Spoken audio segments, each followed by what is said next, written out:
everybody, welcome back to the live stream. I am joined by Eric and Jason from Paizo. How are you guys doing? Doing very well, thank you. Fantastic. How's the convention been going for you? I've been having a blast. Yeah? Yeah, I love this show. How different is it from coming from Gen Con, which I'm sure you're more familiar with over in America, and some of the more local conventions over there?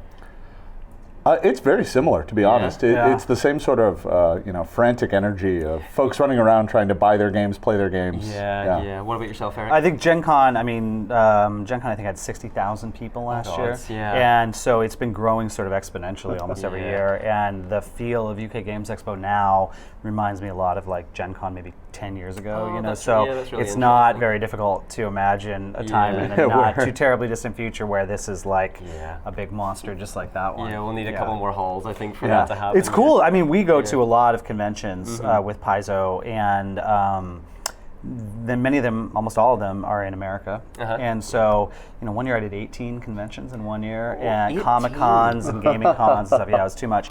And trade shows and things. And by October-ish, you're like, every con looks the same. I've seen the same booths, I've seen the same people. And one of the neat things about coming out to the UK or coming out to Europe is it's just, some of the local folks who can't make it across the seas over to America, you don't see over at those shows. So it's almost like you can kind of get back in touch with like being a fan and be like, oh, did you like Jason and I? Did you see this game? And this company's here, and cool. you can't even this game's not even distributed in America. Get that. So that part is actually very cool. That's fantastic. Okay, well, before we kick off with Paizo, I'm going to reiterate we have a prize given away by Privateer Press for this live stream. So we have 3 copies of a starter pack for Monster Apocalypse. So if you want to be in with a chance of winning, if you want to come across to ontabletop.com and where the stream is embedded, click on the post and comment down below, and you'll be within a chance to win, or with a chance to win. Oh, it's been a long con. So, what are you? I want to say, what are you guys showing off? But it's shiny. What are you guys showing off at convention? We've got Pathfinder 2nd Edition. So we've been working on Pathfinder 2nd Edition for, I think, about 3.5 to 4 years. And literally the day before UK Games Expo, we get a package to our hotel here in Birmingham, and it had the core rulebook and it had the bestiary, and so it was like the printer samples. This thing doesn't actually come out until August 1st, first day of Gen Con, worldwide debut on the same day. But like, this is our first copy. It's like finally real, and we've been showing it off at the booth, and we've of course been doing demos at the booth. So we've got a bunch of stuff we're showing off. We can talk about all of it, but it's Pathfinder 2nd Edition. That's it. I have so many questions about the series of events that led to you getting this just yesterday. That seems like it would have been somewhat stressful. A touch. Yeah.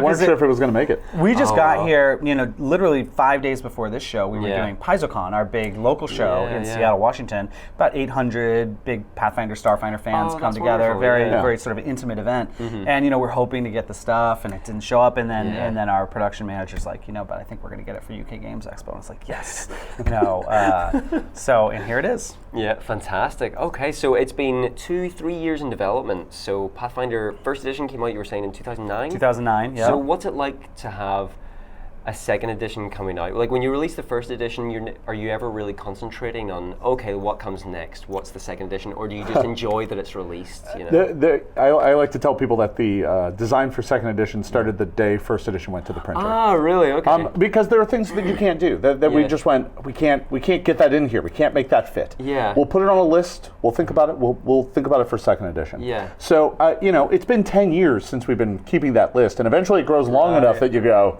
all right, it's time to go. Let's just spell check it. Spell check it and we're done. That list. There you go. Fantastic. That's so interesting. So what are some of the core changes that come with second edition, or even do you even like calling them changes, because some of the community that love and adore Pathfinder might find that a little too disruptive to what they love? Or what is it that you have approached the second edition with?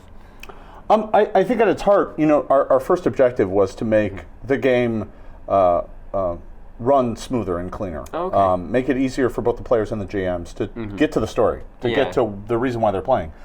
But the very second goal, and it's almost as strong as the first goal, is to make sure that it's still the same game. that the stories that you're telling are still fundamentally the same stories. We didn't want you to sit down at the table and be like, I don't understand this anymore. Like the game I was playing yesterday is different than the game I'm playing today. So if you convert your character doesn't wake up one day and are like, why is everything different? Why have I so many different abilities? Yeah, why suddenly can I fly? So we really wanted to make sure that was prime among our changes. But ultimately, we really just wanted to find a way to make the game more approachable, and but while still maintaining what people know Pathfinder for. That's it. That's exactly what my next question is in the development of the second edition, do you think you've gotten closer to what you think is the core of Pathfinder, because you need to make sure that you retain that always throughout the second edition development? I think when people come to Pathfinder, they think of a game where they can envision a character, and you can make the character that you're envisioning. The rules support you creating that character. It gives you all of the knobs and buttons and tools to make that character a reality. And when it came to second edition, we didn't want to take any of that away. Yeah, of course. We just wanted to make it easier for you to understand and build that without having to jump through a lot of hoops and kind of trying to figure it out. My take on it. So Jason's the lead designer. I'm the publisher. So my take on it is a little bit different, and that is, but it's really fundamentally the same thing. And that is, going back to the beginning of Pathfinder. Pathfinder grew out of 3.5 D&D, and we'd been working on D&D for 10 years, both on Dragon and Dungeon magazines at that time. At Paizo, I'd been working at Wizards of the Coast before that, and so when we made Pathfinder 1, it was largely to continue producing the adventure content and the world content that we were working on in the Pathfinder game or the Pathfinder brand in general. And that was originally designed as a setting and a series of adventures for 3.5. But then, of course, 3.5 evolved into 4th edition. And a lot of our fans were like, we don't like that game at all. And we were taking a look at some of the fundamental changes they'd made to that and said, we're not sure we're going to be able to tell the same types of stories with this rule set as we did with the previous one and frankly all the ones before that. And so we wanted to continue, but fundamentally the core audience for Pathfinder 1, certainly in the first year, were people who were playing 3.5, people who were playing Pathfinder Adventure Paths.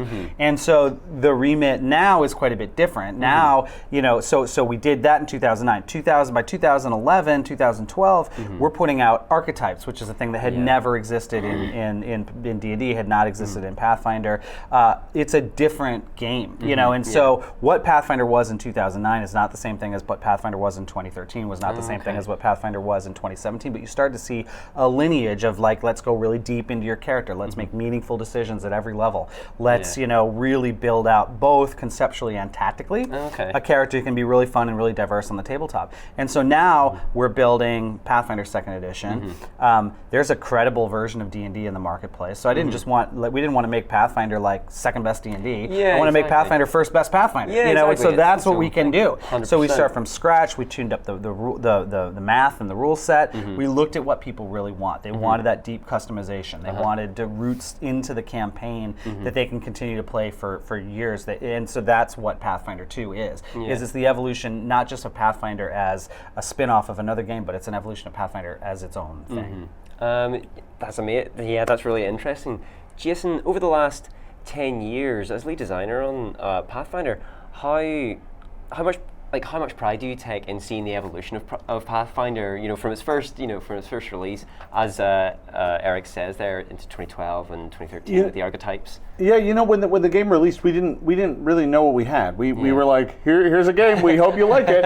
And over the past 10 years, we've really grown and explored the space, and the fans and the community has really come with us. In ways that never ceases to amaze me. The number of folks who use this game to tell their stories, to bring their friends together, is always kind of special to me. And for us, to explore that game and to really come to own it, took a while. Right? It wasn't overnight. I think Archetypes was kind of the first step, and then we started really exploring new subsystems and new rules. And eventually we just started going to the boundaries of the space and figuring out everything we could possibly do with it. And after 10 years, you've built so many pieces on it, and it's such a monolithic thing. Yeah. You start going, okay, how do we redo this so that it all feels like it was built all at the same time? Yeah, exactly. And that's the thing we didn't have. And when it came time for us to do second edition, we started going, okay, how do we set the baseline so all of this stuff feels like a natural part of the whole and not just bolt-ons to one ever-growing system? Yeah, exactly. Does it become more unwieldy as you increase the amount of expansions and bolt-ons and as you say? Yeah. Unwieldy is. It can, and that's the danger, and that's what you try to avoid. And so, a great example I like to use regarding sort of how Pathfinder 1 evolved is you've got your so one of the major things we did when we released Pathfinder is we took a look at the 3.5 rules, and there were a lot of dead levels. There were a lot of times where you go up in level and it's like, well, you get 4 more hit points, and that's it. And that wasn't very exciting. So we wanted to have meaningful choices that you make at essentially at every level. But the chassis still 3.5. And so then Jason and his team came up with the idea of archetypes. And what's an archetype? Well, archetype is you look at a class feature, so something you might get at one of those level ups, and you say, well, rather than doing that thing, I want to do a guy who's all about dancing, a really awesome battle dancer. So I'm going to trade out my ability to sing for an ability to dance, for example, right? Yeah. Or whatever. And so with a monk, which is a class that literally gets something cool at every single level. It's like, I don't want to speak every language. I want to be able to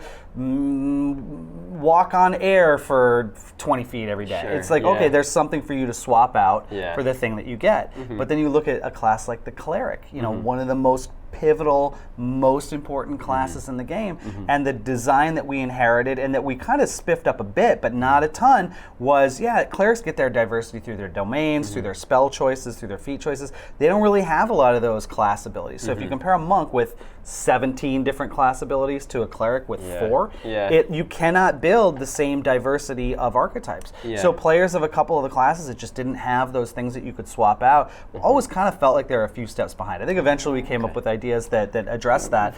But now what we've done is we said, what if the system was built in such a way that every class could have clearly swap out stuff that roughly came at the same point? So one of the things that allows us to do that we really didn't have the ability to do with first edition is, with first edition, it's like, okay, you want to do that battle dancer thing. Well, if it's a bard, this is the battle dancer thing for the bard. If you're a druid, it's the nature dancer. And if you're a cleric, there's no dancer. Now we can do, it's the battle dancer, and it can apply to every single class of the game. As a cleric, you can awkwardly shift in heavy armor. Right. Well, and that gets back to the original bit about the complexity and load at the table. Right. The players and the game master don't need to have 7 different versions of everything memorized. There's just one. Because it's all now one unified system. Fantastic. So, getting to second edition here, is this what you? I imagine this is what you've envisioned. Oh my goodness. Envisaged in the last 2 years, the culmination of 2-3 years of development. How proud are you to have this finally out and in your hands? First of all, it's very heavy. It's some book, it's shockingly heavy. 640 pages. I tried. We tried to rein him in. We tried to make it smaller and we failed. I think we're ridiculously proud of this book, and we're ridiculously grateful to the fans that helped us make it happen. Right, a year ago we released a playtest of this, and for 6 months we rigorously playtested. Almost to our detriment. It turns out, Ryan, when you ask tens of thousands of gamers for their opinion, they will give it to you. They do. They are not shy about giving you their opinion. And I don't know what you expected, guys. No, that's what we expected. We did it before. We did a playtest before. It's exactly what we wanted, right? We came up with a way that we could playtest this and gather survey data that we could then, apply some scientific scrutiny to, and actually figure out where in the game things were breaking, where it wasn't working the right way, what elements people actually didn't like versus what were just being loudly complained about. It was a way for us to dig into our game before we were able to call it final.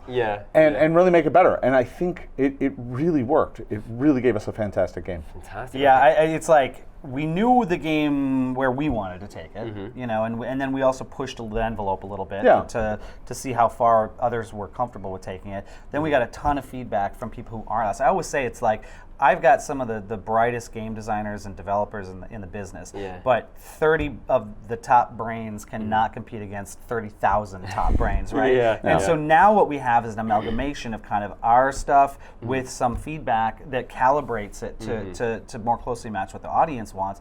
And for me, that's been the most exciting part about the demos we were running at PaizoCon last week, about the demos we're running here at UK Games Expo, is the players are getting to experience the final version of the rules that is really benefited greatly from their input, you know, and so that's been, you see that thing that maybe in the playtest was like, oh, that still needs a little work, and then you do a demo of it, people are like, oh, that's really great, and you're like, yes, you know, so that is really gratifying. I was about to say very gratifying. Well, we take a look at a little bit of the inside of the book, which absolutely, sure, on our patented technology of propping up. Right. Let's see. Right. Wonderful. So straight to the alchemist. Yeah. Oh, that's a big. That's interesting. So this is a big change. Beautiful. For Pathfinder. This is Fumbus, our goblin alchemist character. Kind of two new things in one. This is the alchemist, which is a class that we introduced in that advanced player's guide, which was the same book that introduced archetypes. Kind of where Pathfinder really started becoming Pathfinder. Yeah. And then of course goblins are a monster that has been heavily associated with Pathfinder. Oh, it's such a natural ever since our first adventure, the Burnt Offerings. The Rise of the Rune Lords, which introduced this goblin song and the fact that goblins hate dogs and are afraid of horses, and that they have these serrated metal blades called dog slicers and all this fun stuff, and it really like caught on with Pathfinder players. And so when we were looking at like, well, we wanted to maybe add, we knew we wanted to add another class, if only because we're all like, we just like round numbers, and 11 classes. 11 always seems weird. You know, couldn't we make it 12, like an even dozen? And so Alchemist was very clearly one of the most popular classes that we'd ever introduced in Pathfinder. It always felt like a Pathfinder class. It's a class that's never really been in D&D, and so we wanted to bring it to the forefront. And then what better thing to marry it to than a goblin, which, you know, we'd for years been doing free RPG days of promotion in America, and I think even out here as well. And you know, we've been doing adventures where you get to play goblins, and those are always very popular. And so, you know, hey, we added goblins as an ancestry to Pathfinder 2, and then we added the alchemist as a class. So this spread here sort of represents two new things in one. Beautiful. Yeah. Fantastic. So what else? Let's see. Well, you can see the art. The interior art and the illustrations are done by Wayne Reynolds. I was just about to ask. Out of Leeds here in the UK. He's been a part of the Pathfinder family, you know, since the very beginning, and there's his illustration of Fumbus. Each class gets sample builds, a ton of different class feats, which is a new way of doing class features, and that's an important part of the game as well. So instead of saying, okay, you're 5th level and now you just get this thing, instead it'd be like, you're 5th level, you have this choice of 5 to 8 different things that you can pick. And so one of the things that we thought was really important about Pathfinder traditionally, and about what we wanted Pathfinder 2 to be all about, is we wanted there to be two alchemists, two fighters at the same table, but they be very different characters in their application because of the meaningful choices that those players had made at each step of the way. I think that's very important. It's not just about kind of like coming up with a neat idea for your character and having my idea be slightly different from Jason's idea, but that the mechanics back that up with meaningful differences at the game table. Brilliant. And so that's why you see there's a ton of different, you know, feats that you can take, pretty much different levels. Well, you get a choice of some meaningful character choice at every level of play. It's not always a class feature. Sometimes it's a skill feat or a feat to enhance your ancestry. But you always get something important that you get to choose every time you level up. Okay. Fantastic. And just kind of taking a gander through the classes here. Yeah, exactly. If you want to, you can to later on in the book, what else can we expect in here? All right, so there's your classes. I guess we should talk a little bit about ancestry and background, right? The ABCs. Yeah, sure. When you build a character, we say you're choosing your ABCs, your ancestry, your background, and your class. Lovely, yeah. The ancestry is kind of where you came from. The background is how you were raised. The class is what you became. Great. And those inform not only your basic abilities, but they also inform your ability scores. They inform all your starting feats and your skills. So it's really those three choices that drive your character. That's such a wonderful way to introduce it to people as well, the ABCs. That's such an accessible way to introduce characters. I think for us it's really important that I can sit down and explain to someone in about 10 minutes how to play this game. You know, we've had people come up to us in the exhibit hall here at this show who want a demo. And within 10 minutes, they are not only playing the game, they're doing it correctly, they're having a good time, they're exploring the game space. I had one guy who had never played a role-playing game before, and by the end, he had betrayed both of his friends. He had stolen the jewel, left them both for dead, and was running back to town with his treasure. And this happened within like 30 minutes, and they're staring at him like, "Who even are you?" Oh my goodness! It was delightful. Yeah, that's a completely new side to that person that his friends have discovered. That's absolutely wonderful. And so what we're looking at here is a few of the beasts as well. Some familiars, including flying cat familiar. Yeah, no, that's right. You can get a flying cat. Adorable. This is interesting. We've got archetypes right in the core rulebook now, and these are primarily multi-classing archetypes. That's all there is. So if you want to be a fighter who's essentially got some of the alchemist powers, you can do that. Can you talk a little bit about how that works? Sure. So the way it works is as we've said, every other level you get every level you get a meaningful choice. Yeah. Every other level, one of those is a class feat. And the class feats can be used to enhance the role of your class, but they can also be used to swap out for the abilities of a different class. Yeah. So if you're playing a barbarian who really wants to have some druid abilities and maybe wants to be able to shapeshift into a wolf, you could take the druid archetype and slowly gain those abilities. Oh, that's really nice. While still maintaining the core of your character. That's great. And it doesn't take away from your core leveling. Exactly. So and what that will allow us to do in the future is, as we introduce new archetypes, let's say we do an archetype that makes you a pirate. Yes. And the whole party wants to be playing a party of pirates. You can have a fighter, a cleric, a rogue, and a wizard, all of whom have the pirate archetype. That's wonderful. They all gain pirate abilities, but they all still perform their kind of job at the table, allowing the group to still function and get along. Yeah. So we're really excited about how some of that works. It really allows us to kind of really open up the options for everybody. Fantastic. And we're so this chapter is a new thing for Pathfinder, in particular in our core rulebooks. This is a quick overview of the official Pathfinder campaign setting, which is called the Age of Lost Omens. Okay. The god of humanity has died, and with his death, prophecy is thrown wild around the world. Partly we wanted to just kind of put the fate of the world in the hands of the players and not in the hands of prophecy. Fantastic, so it's kind of a dare that we made to ourselves very early on in the setting. Yeah. So what we've done now is we've taken the 50-some countries in the inner sea region of Golarion, our world, and we've broken them down into 10 geographically and conceptually contiguous regions. Okay. So it's a little easier to kind of get a sense of like, okay, Old Cheliax, what's that? Well, it's this empire that used to control much of this continent, but then fell to devil worshippers, and now it is a diabolical empire in decline, and there's a bunch of different places in there. And then so each one of those sections gets a full page description and some options if you want to have a character from there appear later, things like what languages you take and whatnot. As we get into secondary books and other lines like our Lost Omen World Guide line, the first one of which comes out at the same time as the core rulebook, we'll delve even more deeply into that stuff. This is where all of our adventure paths are set. We've been doing adventure paths since 2007, so those are our monthly series of 6 adventures. And they link together, and we've been doing those all along. And so instead of, now that it's time to do a presentation of the world in 2nd edition, instead of saying, okay, well, this god's dead and there's a tsunami that wipes out this whole continent or whatever, you know, like we've seen in some games before with edition changes, what we wanted to do is we looked back at the 20-some adventure paths that we did and we codified some of the conclusions of those. We assumed the player characters are successful, because after all, that's what the game's all about. And so what does that mean? And so as you go through in the core rulebook, each of these pages covering these different regions, you'll see some of the events that have occurred in continuity.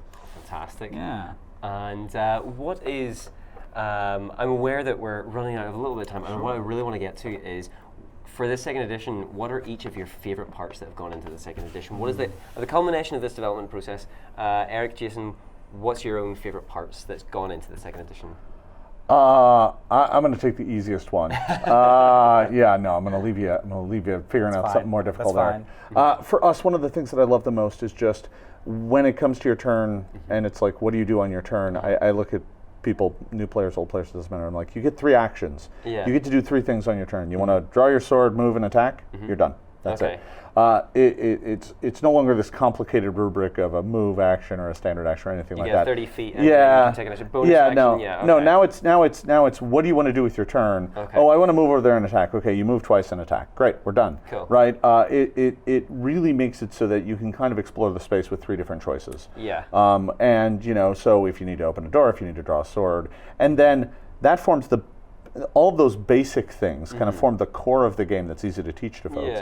And then each character plugs into that with their own unique actions that they can take based on what type of character they are. Yeah. So they learn their pieces, and all of a sudden they're a dynamic, interesting character that's separate and unique from everybody else at the table. Fantastic. Eric, There's so much stuff I like about it. I mean, one of the ones that's been really fun at the demos here at UK Games Expo is the way that critical hits and critical failures work. Oh, right? okay, yeah. So in first edition Pathfinder, you're attacking and you roll a 20. Yeah. And it's like, I critically hit, and then it's like, well, actually, you got to roll again to confirm the crit, and if you confirm it, then if you hit again, then you actually have a crit. Okay. So it was this moment of like, almost every time, and then eventually, sometimes you'll actually crit, and then you'll be yay. Yeah. But like, looking at that, that middle somewhat... step is like not necessary. Okay. And so now it's like, you roll a 20. Would a 20 have ordinarily hit the character? Yes, it's a critical hit. You double the damage, right? Yeah. And the same thing happens like with we introduced a new thing called a basic save, which isn't even that new in many ways, but it's just applying a new terminology to the entire game. So similarly, if in addition to rolling a 20, if like let's say you've got an 18 armor class, and I attack and I get a 28, I beat what I needed by 10. Yeah. I also crit you. So I don't need to roll a 20. Cool. So the better I become as a fighter, if I'm fighting weak stuff with low armor classes, the more likely I'm going to be chopping through it. That's a really good way to represent that. So that's also true with saving throws. If you roll a 20, it's a save. If you roll a 1, if you roll a 1, that's a critical failure. But if you roll, so if you normally save, let's say it's a fireball, it's like you take half damage. Yeah. But if you roll a 20, or if you roll a 10 higher than the number you needed, you actually might take no damage. Okay, and that's if you're rewarding dexterity and high, in the case of dodging a fireball or whatever, same thing. You roll a 1 or you roll 10 lower than what you needed, you might take double damage from that. So it's a little bit more dynamic at the table. I really, really like it. I quite like how that's relative to your character's class and exactly. level. And exactly. That's so really it's another way to let people be really good at the stuff they're supposed to be really good at. That's fantastic, because you can roll, say, a 20 against a goblin if you're level 15 or 16, and you should be smashing through that. Exactly. Just wipe through them. Yeah, exactly. That's really interesting. Yep. Well, Eric, Jason, thank you so much for coming across and Thank you for having us. Showing us Pathfinder 2nd edition. Absolutely. It's been really interesting to see how it's changed and hear about your development process and how gratifying it's been to showcase this. It's been great. Yeah, fantastic. Thank you. Everybody, come along to untabletop.com, where we have live blogs running for the Saturday and for yesterday as well. You can go into those live blogs, win a ton of things, vouchers, board games, you name it. So come along to untabletop.com, where you can win loads of prizes. We'll leave it there. We'll take a bit of a break, and then we'll come back with a few more interviews. We'll see you after the break.